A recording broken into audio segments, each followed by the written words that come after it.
Después de un mes nos volvemos a encontrar para seguir hablando de educación, de escuela, pero esta tarde, donde todos los peruanos nos embarga una honda preocupación por la situación política de nuestro país, queremos empezar con una reflexión que creo que nos convoca a todos los maestros.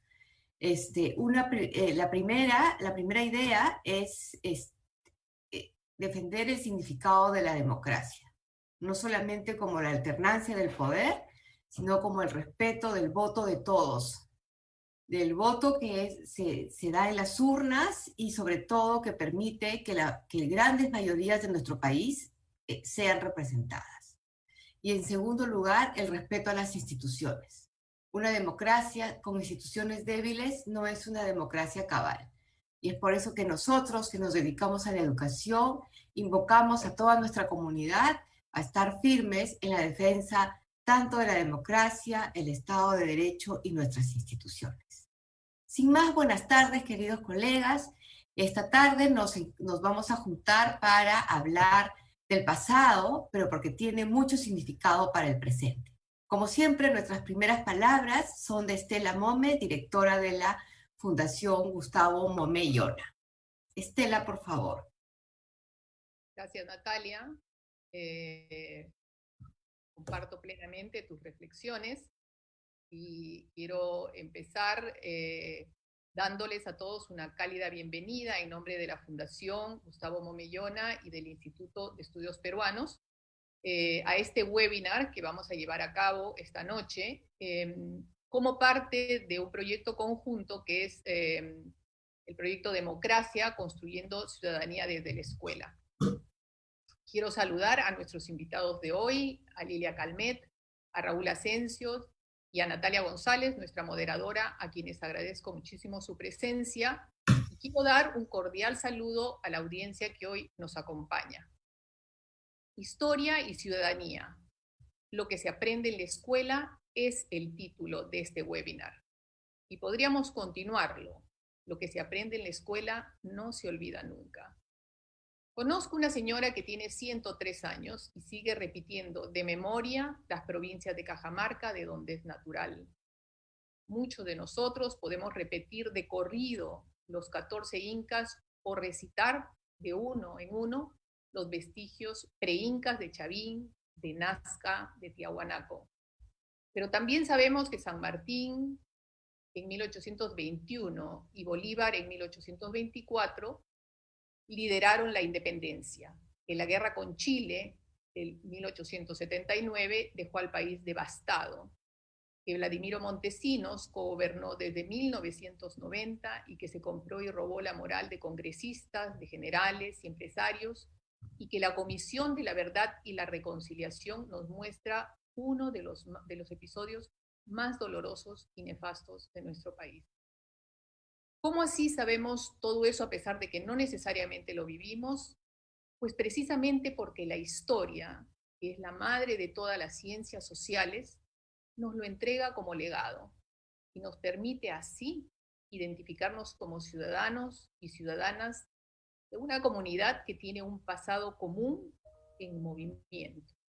Cada uno puede tener su versión de los acontecimientos, su recuerdo, tiene un sentimiento de acuerdo a cómo se lo enseñaron, con el énfasis que le pusieron y con cuánto detalle lo aprendió. Pero al mismo tiempo, todos tenemos un corpus común que nos identifica como peruanos y peruanas. La enseñanza de la historia puede ser una asignación más o un verdadero instrumento de formación ciudadana. Existe una versión oficial del pasado que pretende ser neutral, aunque por lo general favorece a las élites. Es un registro de fechas, de batallas, de héroes y presidentes. Es la historia memorística, la de los 14 incas, los generales realistas y los patriotas. Una historia que nos cuenta una sucesión de hechos de manera estática, sin explicar las razones por las que estos hechos se sucedieron y las consecuencias que nos dejaron. Sin embargo, esta visión rígida de la enseñanza de la historia tiene su contraparte en la historia con perspectiva política, social, económica y cultural. La historia que nos hace pensar en los procesos complejos que se desarrollaron para dar vida y recuerdo a los acontecimientos, la que nos hace pensar cómo los hombres y mujeres del Tahuantinsuyo pudieron conquistar los grandes territorios del imperio de los incas, o qué hechos, situaciones, relaciones o intereses llevaron a los gobernantes de entonces a pelear una guerra con Chile. ¿Por qué siendo un problema básicamente entre Chile y Bolivia, nosotros quedamos en medio y sufrimos tal indigna derrota? O la historia que nos muestre el drama de un país escindido a través de los testimonios de la CBR y de las poblaciones andinas que sufrieron la guerra interna. Es decir, la enseñanza de la historia, no solo como la relación de batallas, de generales, de buques y fragatas, sino como la que responde a preguntas sobre nuestro discurrir en un escenario mayor al acontecimiento, la que nos permite encontrar explicaciones sobre quiénes somos y cómo llegamos a donde estamos. Es una época de tanta incertidumbre. En esta época de tanta incertidumbre, la historia es un vehículo fundamental para lograr el orden y el sentido que necesitamos para la construcción de la patria unitaria y democrática que queremos. Muchas gracias. Los dejo ahora con Natalia González, nuestra moderadora. Gracias, Estela. Bueno, como bien nos ha dicho Estela en este repaso que ha hecho, hoy día vamos a hablar de historia y vamos a hablar de historia con dos historiadores. Un historiador convencido, que es Raúl Hernández. Él es investigador principal del Instituto de Estudios Peruanos y ahora director del Fondo Editorial de nuestra casa, y Lilia Calmet. Con Lilia comparto este abandono momentáneo de la historia y nuestro quehacer profesional para dedicarnos más a cosas educativas. Pero nuestra formación hace que seamos unas convencidas de que la enseñanza de los procesos en un largo tiempo en nuestro país es fundamental para lograr formar ciudadanos en el Perú. Vamos a conversar con ellos y voy a empezar por el historiador convencido del oficio de historiador. Voy a empezar por Raúl, y además porque es el único varón que nos acompaña esta tarde. Raúl, buenas tardes. Raúl, ¿por qué crees tú que es importante enseñar historia en la escuela? A ver, yo te respondería a esa pregunta como historiador, es decir, haciendo un recorrido desde el pasado para explicar por qué y cuándo comenzó a estudiarse historia. No en el Perú, sino cuándo comenzó a estudiarse historia en las escuelas. En realidad, la enseñanza de historia en la escuela es algo relativamente reciente. Durante la época clásica, durante la época de la Edad Media, durante los siglos de la Edad Moderna, 15, 16, 17, en realidad la enseñanza de la historia era algo de élites. Era algo propio de las élites eclesiásticas o de las élites laicas, que eran quienes tenían acceso a la escuela letrada propiamente. La escuela popular se centraba en competencias prácticas, aprender a leer, aprender a escribir como mucho, algo de aritmética y algunas nociones básicas de religión. En realidad, la enseñanza de la historia comienza a ser parte de la currícula educativa de las escuelas con el surgimiento de los estados-nación modernos en el siglo XIX. Es la construcción de este artefacto histórico-cultural, el Estado-Nación, lo que lleva a la necesidad de aprender historia como una forma de crear comunidad, de crear identidad conjunta. En este libro de acá, Comunidades Imaginadas, de Benedict Anderson, que probablemente todos ustedes conocen, y si no lo conocen, creo que es un libro que todos los docentes deberían leer. Benedict Anderson nos muestra cómo las naciones se construyen a lo largo del siglo XIX y siglo XX en América Latina y en otras partes del mundo, a partir de una serie de dispositivos. Una serie de dispositivos entre los que están el mapa nacional, que presenta una imagen icónica del país, está la prensa, y está también la enseñanza de la historia. Una enseñanza de la historia que omite muchas cosas y señala otras, que se centra en algunos elementos claves heroicos que permiten construir un pasado ancestral de la nación. Ese es el origen de la historia como disciplina dentro de la escuela. Muy bien, y hagámosle la misma pregunta a Lilia. Lilia, nosotros que venimos más de las aulas escolares, ¿por qué crees que es importante? ¿Por qué crees que es fundamental? ¿Por qué enseñar historia en las aulas? Además del proceso que nos ha contado Raúl de cómo se empieza a enseñar historia y la necesidad de los estados-nación para formar esta comunidad imaginada a través de una historia común.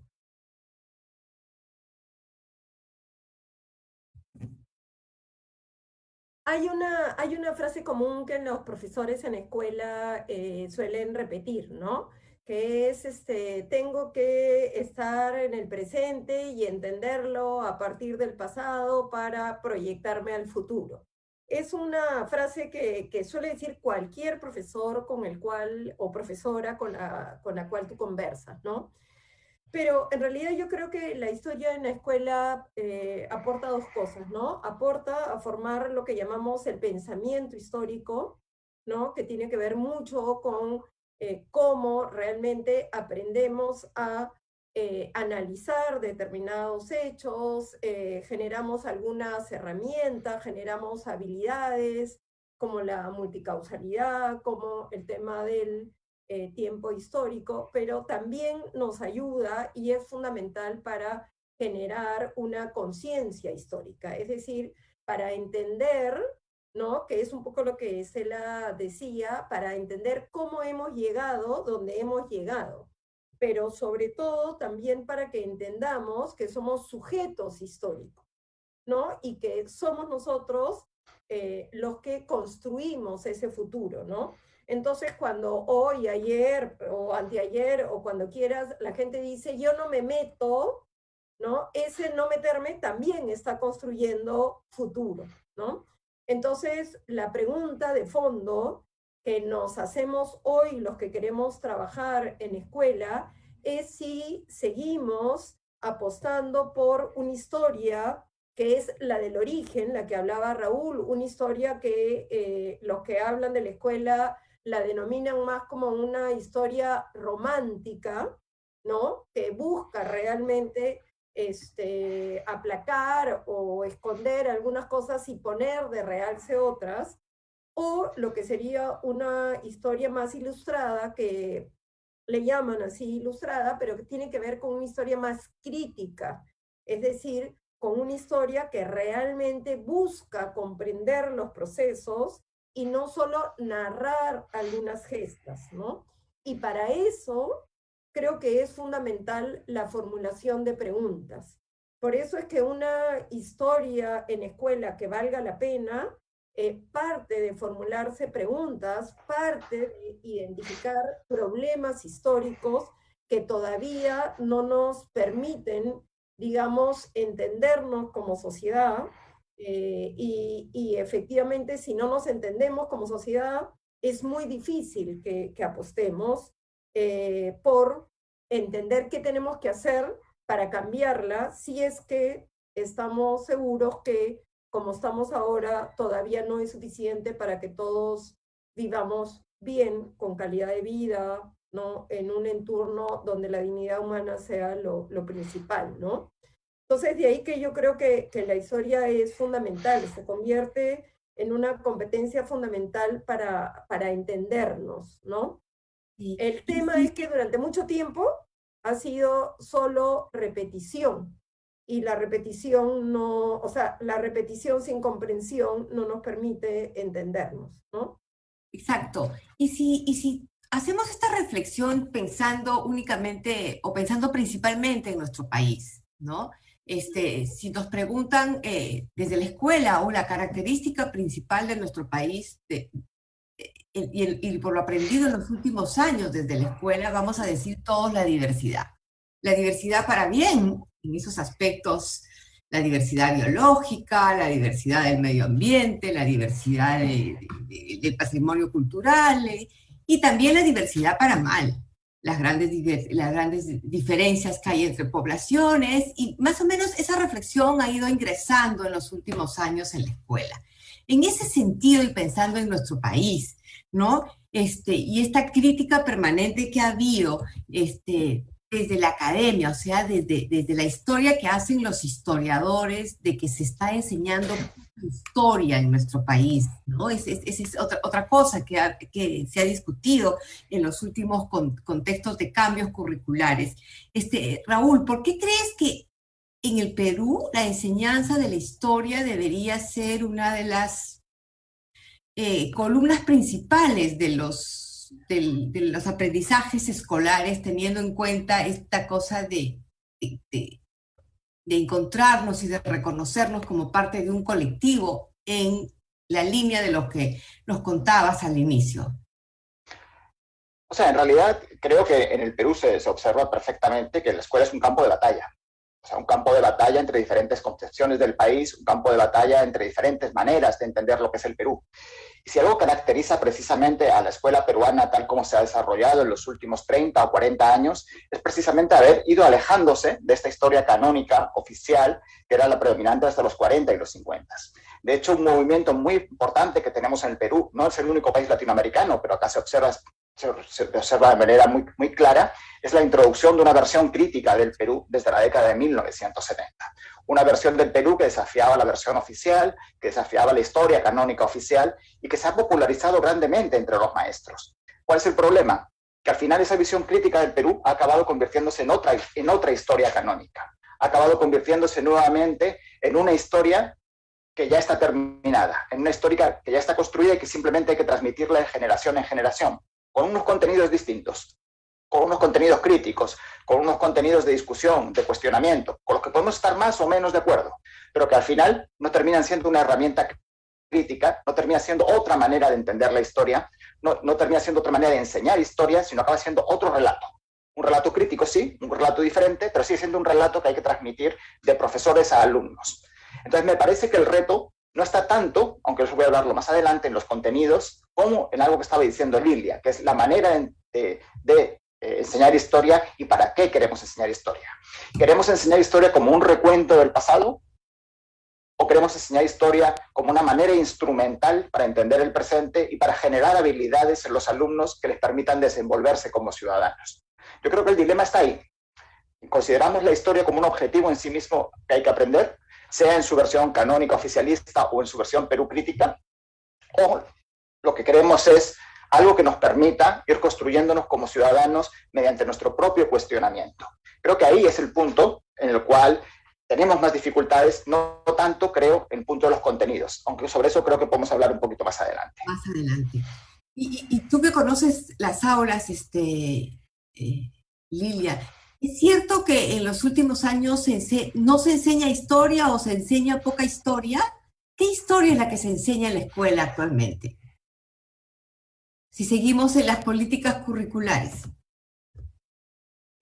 Yo creo que hay una diferencia en nuestro país, es decir, hay una brecha muy grande entre lo que se llama el currículo prescrito y el currículo enseñado o aprendido, ¿no?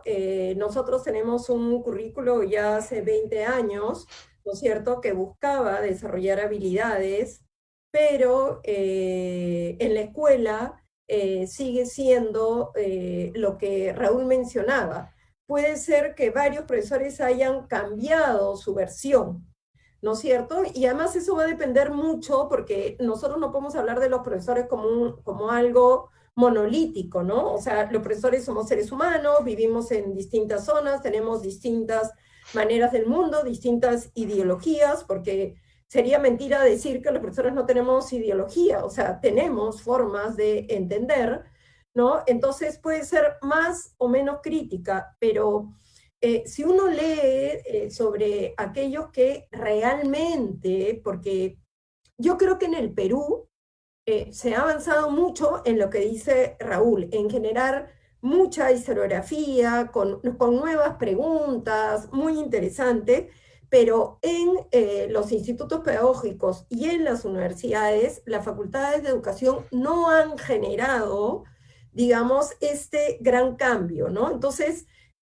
por ejemplo, hay un profesor, pero que se dedica a la historia, bueno, murió el año pasado, que es bien interesante porque él plantea, para enseñar una historia de una manera crítica, una de las cosas que primero hay que tener en cuenta es que las relaciones en el aula tienen que cambiar. Nuestra visión del estudiante tiene que cambiar. Entonces, no solo es el contenido. Si yo creo que el estudiante no puede pensar, sino que es un vaso al cual yo le doy cosas que tiene que repetir, y los chicos no son idiotas, dice, el profesor me va a poner buena nota si lo repito, y si lo repito igual, será mejor, ¿no? Entonces, yo puedo creer que los libros de texto pueden haber cambiado algunas cuestiones, tanto es así que hay un sector que critica estos textos, ¿no?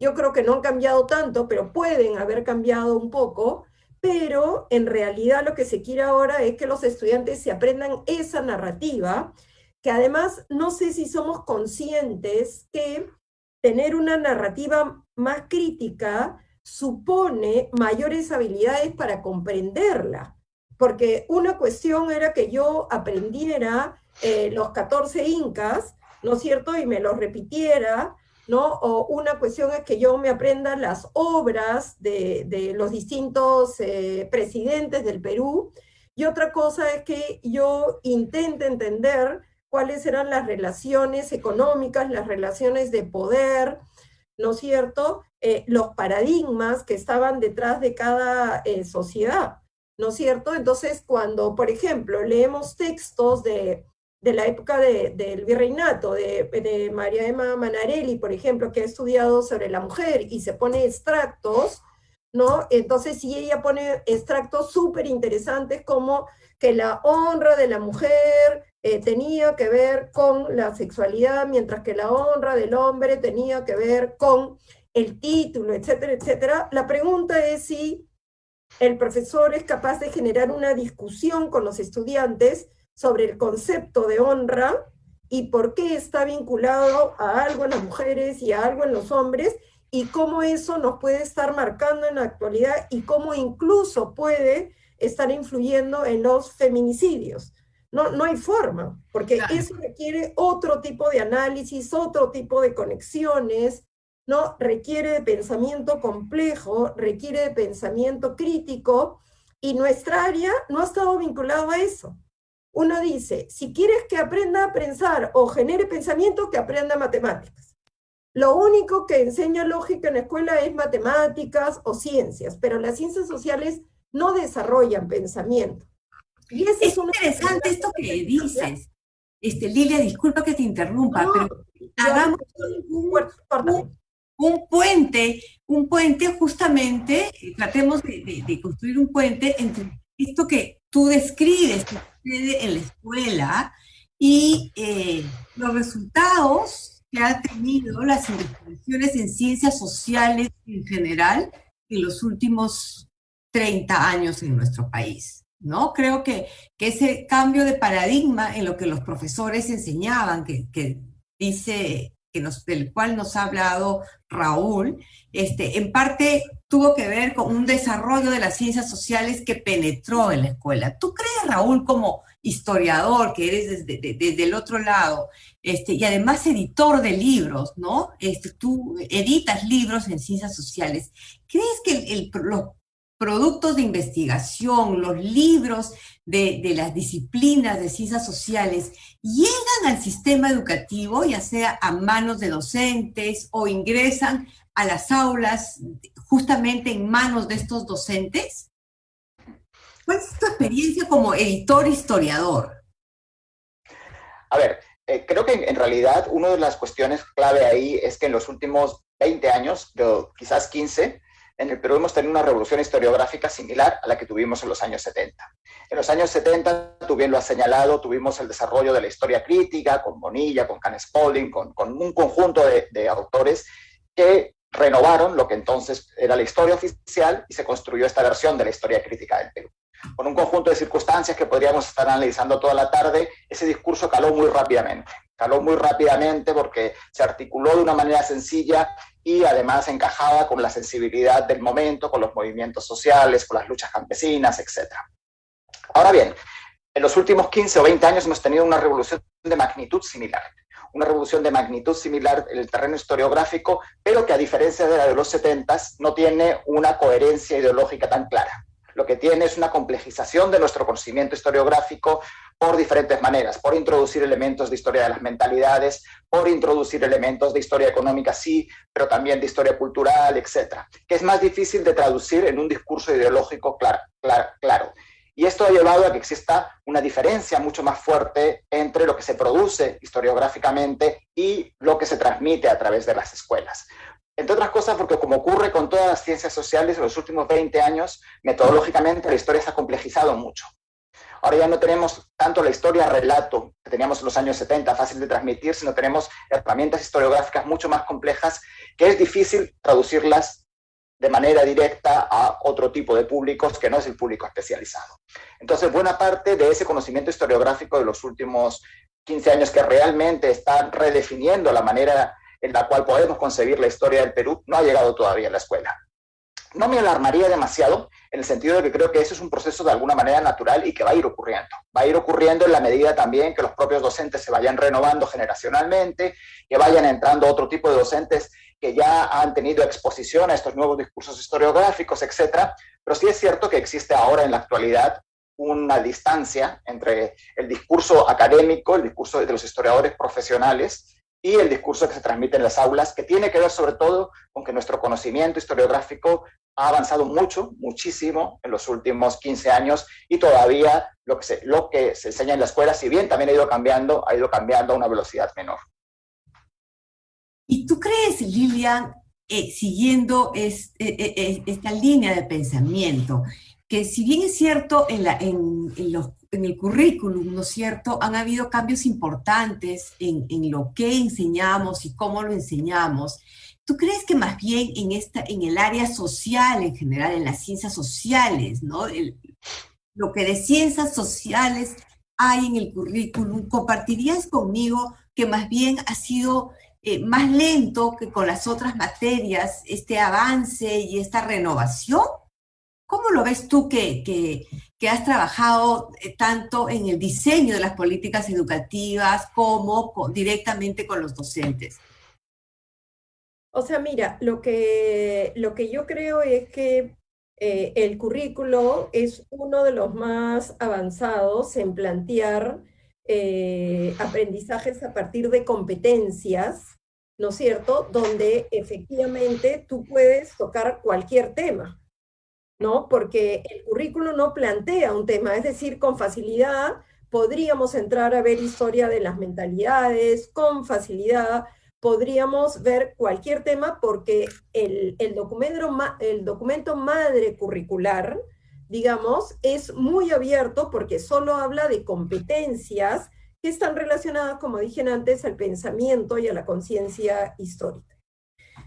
Sin embargo, porque nuestro currículo, desde mi perspectiva, tiene algunas contradicciones cuando ya se plantea qué hacer en el aula, ¿no es cierto?, se plantean una serie de indicadores que regresan a los temas tradicionales, ¿no? Entonces ya no te dan apertura, ¿no?, para poder trabajar. Además de que, efectivamente, si tú, digamos,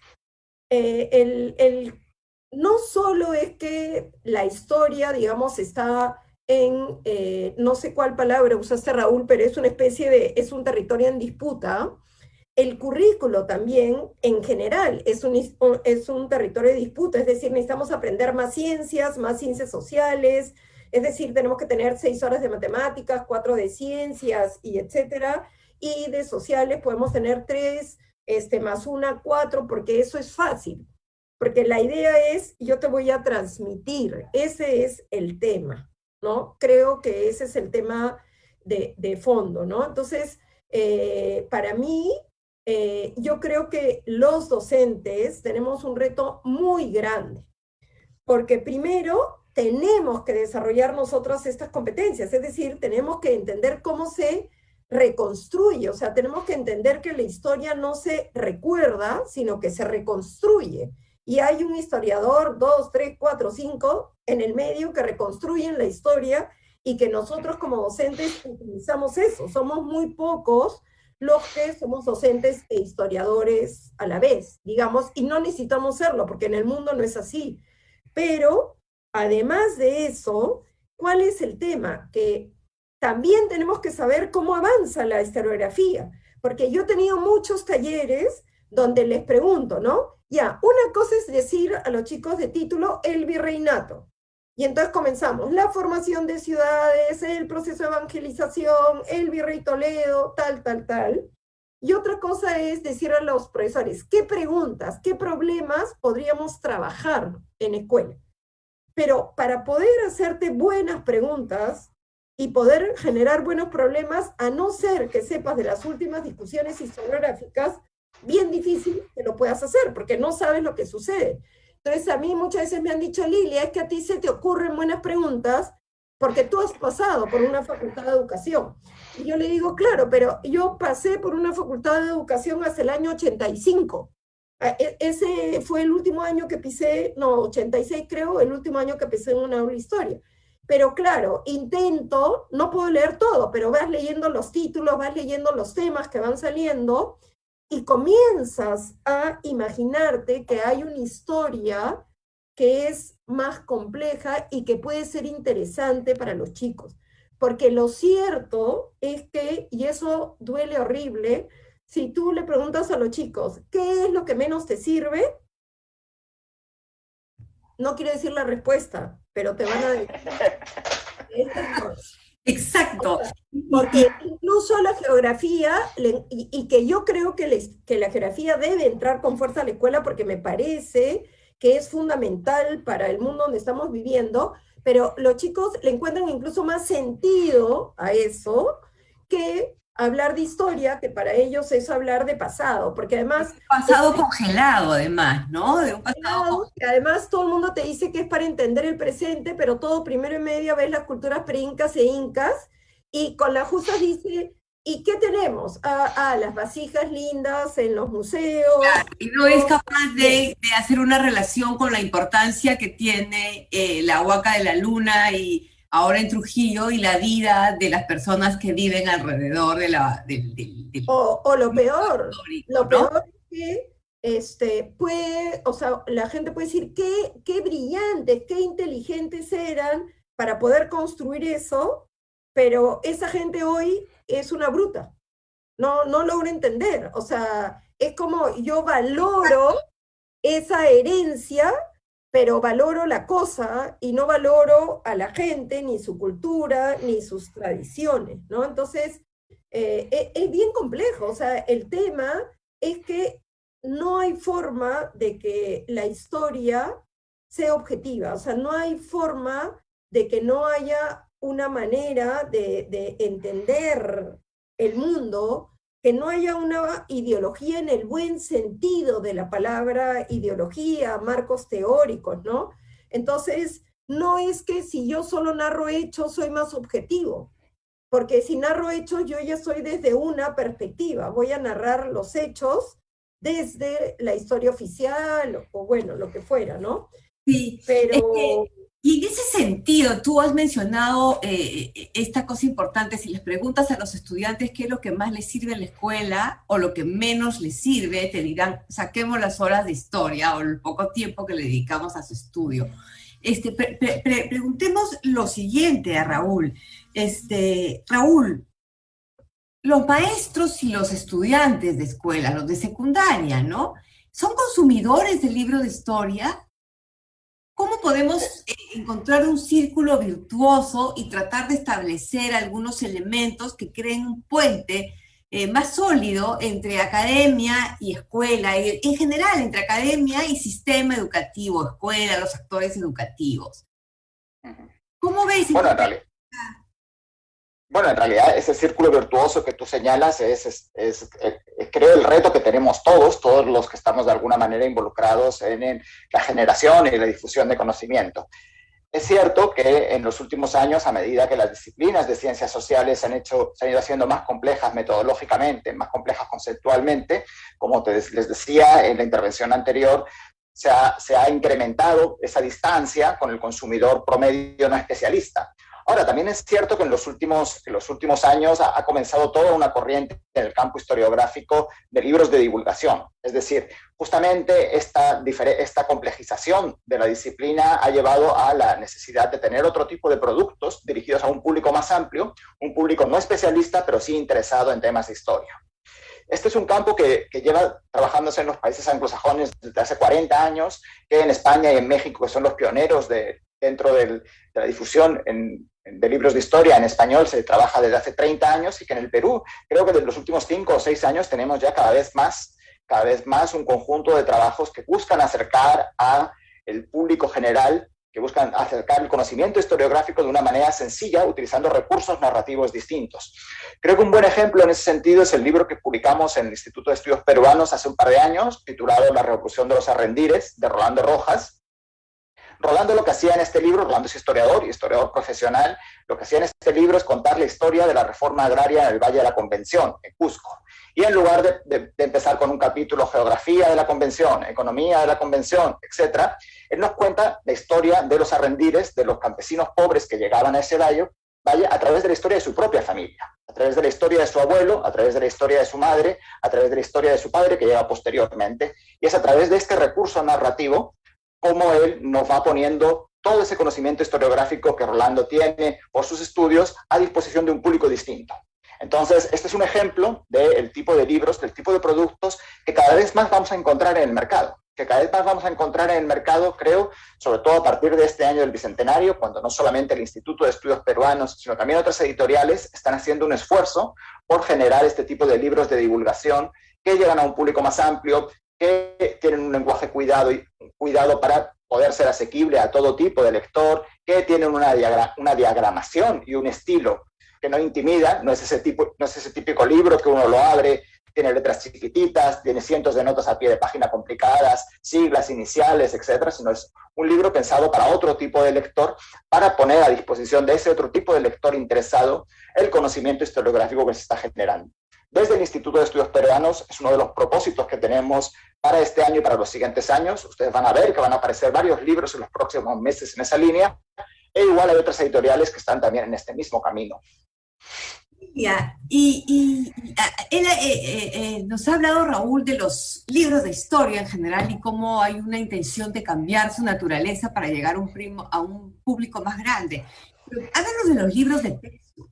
¿Qué opinas tú? ¿Qué balance harías uno, de la dotación de libros que elabora el Ministerio todos los años y que se reparten en las escuelas y que son un recurso fundamental?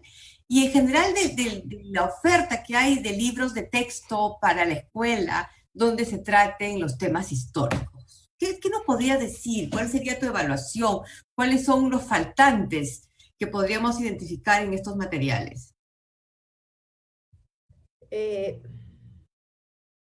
Creo que ya hablar de los libros de historia es todo un tema, ¿no? No podemos olvidar que la ministra Flor Pablo tuvo que ir a una interpelación por los libros, ¿no? Y si bien eran libros de personal, terminaron siendo los libros de historia también, y el tema del terrorismo, no terrorismo, conflicto armado interno, etcétera, ¿no? Entonces, yo lo que creo es que como la visión no ha cambiado, ¿no? Y como lo que queremos, porque por más que la historiografía haya cambiado y en las ciencias sociales haya cambiado, ¿no? La visión que se quiere poner, sobre todo del siglo XX en escuela, es una visión que, como dije, no es que sea romántica, pero está dentro de lo que llamamos una visión romántica, ¿no? Entonces, cuando uno pone algunas cuestiones críticas en esos libros, automáticamente, digamos, comienzan a ser criticados, ¿no? No es misterio que los libros de historia en general sean revisados por el Ministerio de Defensa, que sean revisados por una serie de instituciones, que el Congreso sean los primeros que quieran ver. ¿Por qué? Porque hay una obsesión que yo creo que tiene que ver con esto que les he contado, ¿no? Al estudiante no se le puede contar determinadas cosas porque, ¿no? Entonces tenemos que ponernos de acuerdo y contar una historia oficial. Y yo creo que no hay nada peor para la escuela que llegar a una historia oficial y no poder poner, digamos, las cuestiones que están en discusión, ¿no? Como yo te decía, sí se puede incluir algunas fuentes al margen, pero los profesores quieren, ¿no es cierto?, la narrativa. Incluso hace 2 años el ministerio hizo un esfuerzo por hacer una especie de cartilla, que en el IEP la deben conocer, ¿no? Donde se contaba no solo, digamos, esta época del conflicto armado interno, sino se trataba de entender los últimos 30 años, pero yo puedo estar más cercano, más lejana de lo que ahí se planteaba, pero era una cartilla sin ni una sola cita.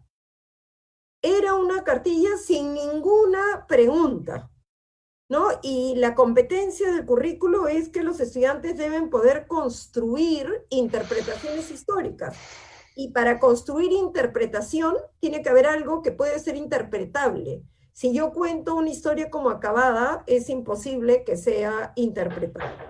Eso no quiere decir que yo u otros que trabajamos en escuela digamos que la historia es relativa y que ahora vamos a poner a discutir si a Comarca existió o no existió porque todo es relativo, ¿no? Sino hay determinados hechos que no hay discusión.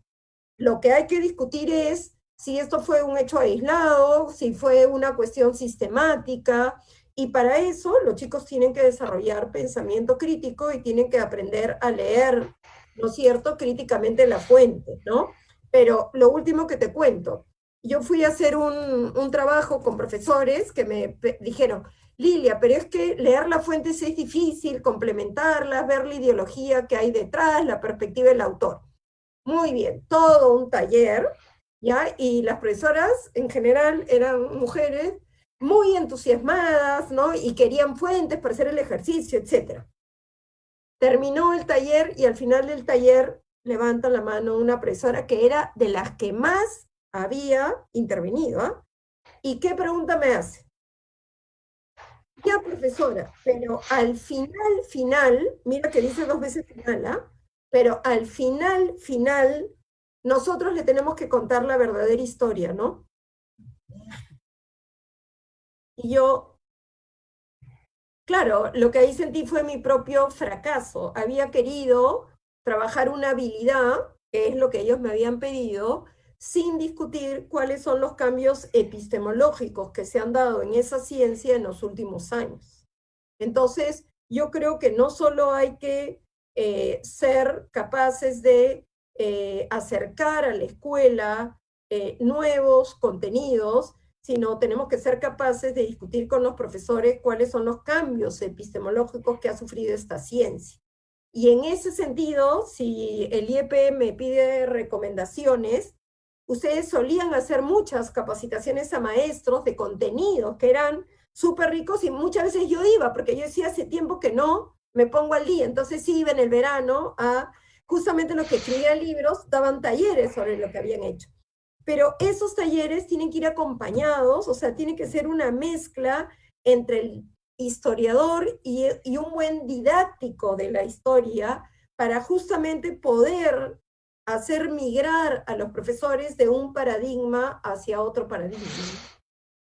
Ya, y ahora que se acerca al final, yo quisiera pedirles una penúltima, porque después les voy a pedir una última, una reflexión, ¿no? Que ahora tiene que ver mucho también con lo que estamos como empeñados en hacer realidad desde el currículum y desde los problemas del país, ¿no? O sea, el currículum como que es una herramienta que nos está ayudando muchísimo a que la problemática social de nuestro país ingrese a las aulas y con eso poder lograr que los alumnos tengan otro tipo de aprendizajes a los aprendizajes tradicionales o a los que se han priorizado en los últimos años. ¿Por qué, dirías tú, Lilian, y empiezo esta vez contigo, crees que por todo lo que tú has dicho, tener desde la escuela una permanente reflexión histórica ¿no? Contribuye tanto a la formación del pensamiento crítico, ¿no? ¿Y por qué necesitamos que exista ese pensamiento crítico para tener ciudadanos, buenos ciudadanos, ciudadanos activos, conscientes de sus derechos y también de sus obligaciones y de su participación en la vida social?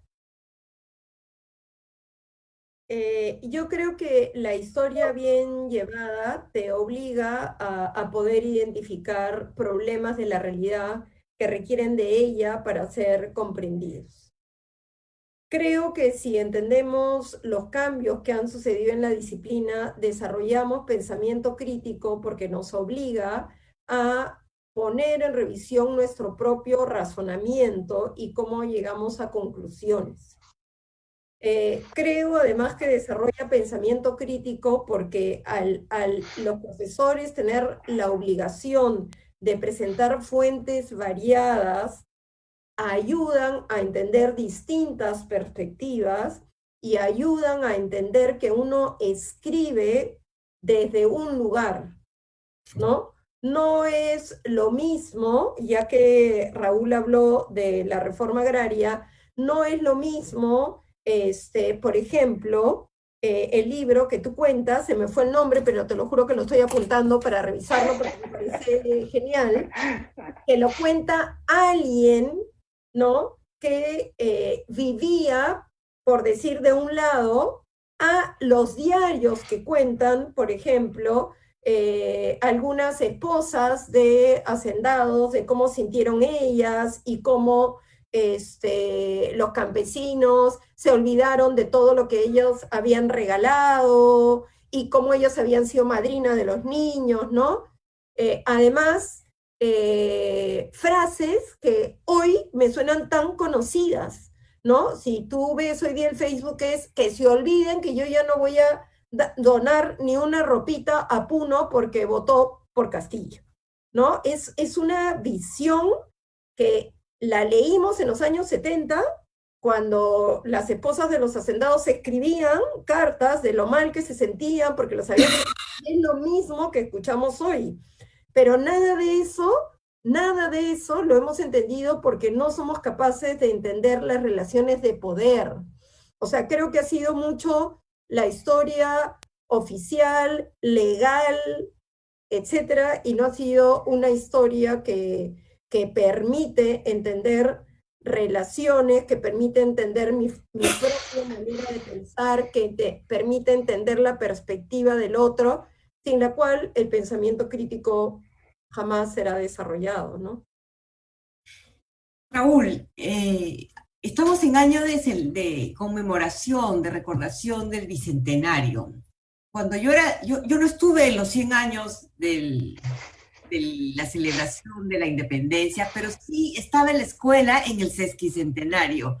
Y llegamos a ese año imbuidos de un ambiente patriótico a partir de un fuerte énfasis por las lecciones de historia, por los héroes de historia. ¿Cómo llegamos desde tu perspectiva a conmemorar estos 200 años?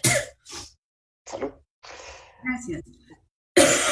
¿Cómo llegamos en general como país? ¿Cómo llegamos en general desde el punto de vista historiográfico? ¿O cómo llegamos desde el punto de vista de la conmemoración de los eventos patrióticos? En realidad creo que eso nos podría llevar a un conjunto de reflexiones muy distintas que probablemente nos podríamos estar acá toda la tarde con seminarios diferentes. Definitivamente el ambiente intelectual, el ambiente académico, el ambiente del país es muy distinto en el sesquicentenario del que es ahora. Entre otras cosas porque este bicentenario nos ha tocado en la que probablemente es la crisis más importante del último siglo, tanto en términos humanitarios como en términos políticos. En términos humanitarios, sin duda, es la crisis más importante probablemente desde la guerra con Chile, con la pandemia que tenemos. En eventos políticos es una crisis como probablemente no teníamos hace 30 años. Entonces realmente estamos para pocas celebraciones en ese sentido. Estamos para pocas celebraciones y además llegamos en un momento en el cual en general el papel del intelectual dentro de la sociedad peruana ha cambiado mucho respecto a los años 70. Ahora no tenemos, el papel del intelectual ya no es el que era en aquel momento, no existe el mismo tipo de apoyo por parte del gobierno, y no digo que esto sea necesariamente algo malo, porque en los años 70 lo que teníamos es una clase intelectual completamente cooptada por el gobierno, que tenía una enorme capacidad para elaborar discursos y para proyectar discursos, pero eran discursos que se proyectaban en servicio del proyecto que el gobierno militar en ese momento estaba desarrollando. Ahora tenemos un contexto intelectual distinto, mucho más variado, mucho más dinámico, pero al mismo tiempo sin esa capacidad para proyectar esos discursos, porque no existe un Estado que endose detrás una historia oficial, como sí existía en el sesquicentenario. En el sesquicentenario hubo una historia oficial que se construyó desde el Estado, con recursos del Estado, y que cooptó a la clase intelectual. Los intelectuales contaron con recursos siempre y cuando proyectaran ese discurso que el gobierno militar quería. Hoy no tenemos eso.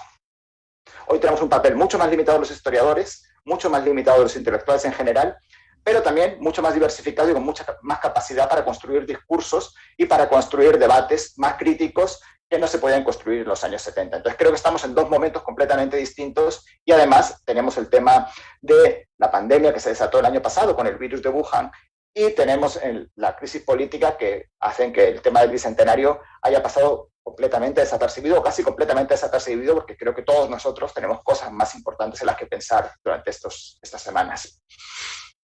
Creo que compartimos contigo esta última afirmación, Raúl. Bueno, Lilia, ¿cuáles son los avances para ya terminar y lo positivo que ha pasado y que podría pasar ahora que pensamos en regresar a las clases y que se piensa en una, no sé si en una reforma, pero en hacer cambios drásticos en el sistema educativo y en recuperar lo que hemos perdido en estos 2 años, ¿no? ¿Cómo ves tú este regreso? ¿Qué posibilidades le ves a la penetración de las ciencias sociales en el sistema escolar, a una mayor decisión por inculcar estos temas y hacer efectivo ese objetivo de nuestro currículum, que es formar ciudadanos?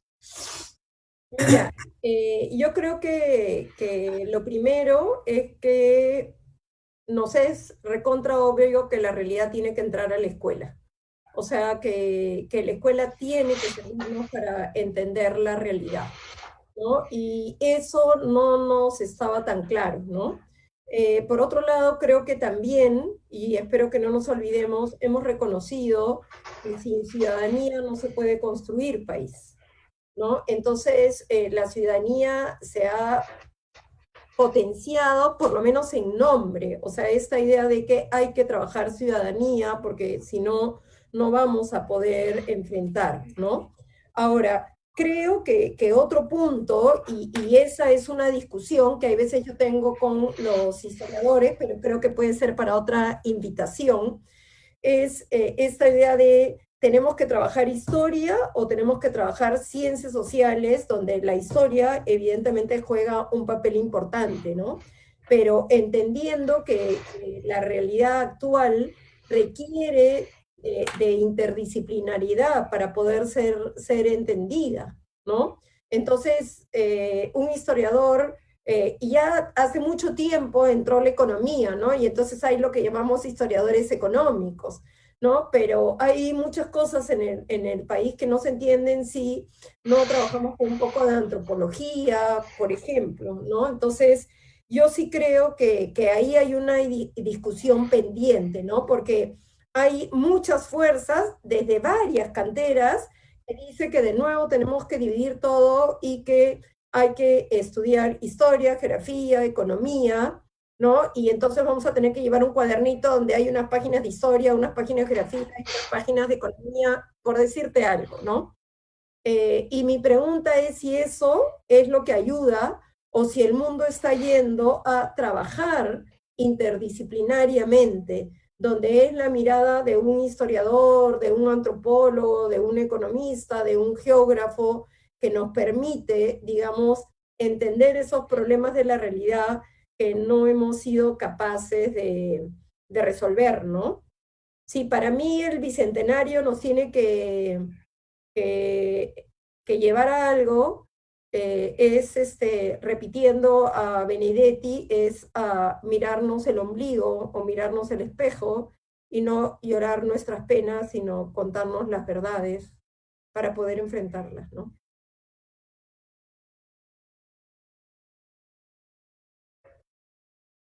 No te escucho, Natalia, apagaste tu micrófono. Sí, porque fui atacada por unas entonces, yo me quedaría conversando con ustedes, pero nuestro tiempo ha terminado. Quiero agradecer una vez más a la Fundación MOME, que nos permite este espacio, agradecer al equipo del Instituto de Estudios Peruanos, que implementa el proyecto de ciudadanía construyendo ciudadanía desde la escuela, y agradecer a todos los colegas que han estado esta noche con nosotros. Estela, muchas gracias por acogernos esta noche y nos encontramos de acá a un mes en un nuevo tema. Mil gracias, Lilia, mil gracias, Raúl. Muy buenas noches. Gracias por la invitación. Gracias. Gracias.